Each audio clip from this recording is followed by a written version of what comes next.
اکثر و بیشتر آپ دیکھیں گے ناموس رسالت صلی اللہ تعالیٰ علیہ وسلم کا جو قانون پاکستان کے اندر ہے، وہ قانون قرآن کا ہے، وہ قانون احادیث کا ہے، وہ قانون فقہائے امت کا ہے۔ لیکن اس قانون کے بارے میں آپ دیکھیں، یہ قانون معاذ اللہ اتنا ہلکا ہو چکا ہے لوگوں کے نزدیک کہ ہر کوئی ایرا گہرا اٹھ کر اس پہ تبصرہ کرنے لگ جاتا ہے۔ ابھی کچھ دنوں قبل ایک فلم اسٹار اٹھا اور اٹھنے کے بعد جو ڈراموں میں کام کرنے والا ہے وہ بھی اپنا تبصرہ اس 295C کے خلاف دے رہا ہے اور یہ کہہ رہا ہے کہ اس میں ترمیم کرنے کی اور کچھ نرمی کرنے کی ضرورت ہے،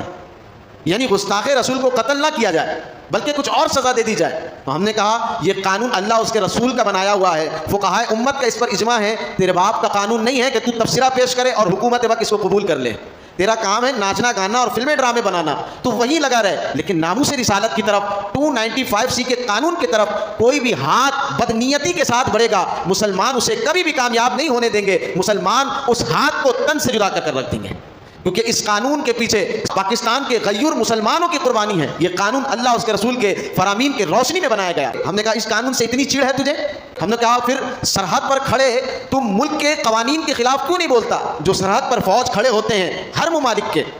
یہاں ایران ہے، یہاں جا کے تاجکستان ہے، ادھر چائنا ہے، اسی طریقے سے اس طرف انڈیا ہے، یہاں پر بحیرہ عرب ہے،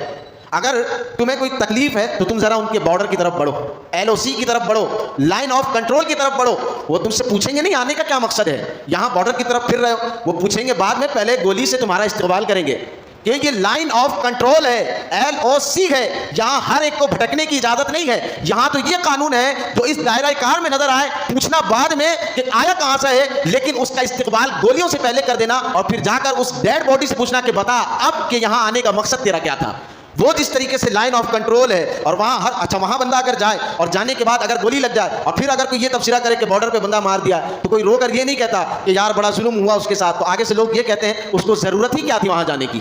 جب ایک قانون بنا ہوا ہے تو وہاں جانے کی بھٹکنے کی کیا ضرورت تھی؟ وہ تو ریڈ زون ہے۔ ہم نے کہا وہ لوگوں کے لیے ریڈ زون ہوگا، یہ کائنات تو بنا میرے مصطفیٰ کے صدقے اور طفیل سے ہے۔ یہ وہ قانون ہے کہ ریڈ زون سے بھی بڑھ کر ہے، کیونکہ ریڈ زون میں بندہ پرمیشن لے کر جا سکتا ہے، یہاں پرمیشن کی ضرورت نہیں ہوتی۔ یہاں پرندے کو بھی پر مارنے کی اجازت نہیں ہے۔ پر مارنے والا چاہے غیر مسلم ہو، مسلمان ہو، عالم ہو، غیر عالم ہو، پادری ہو، نصرانی ہو، یہودی ہو، عیسائی ہو، کوئی بھی ہو، جو اس لائن کے قریب آئے گا اس پر یہ قانون پورا کا پورا اتر جائے گا،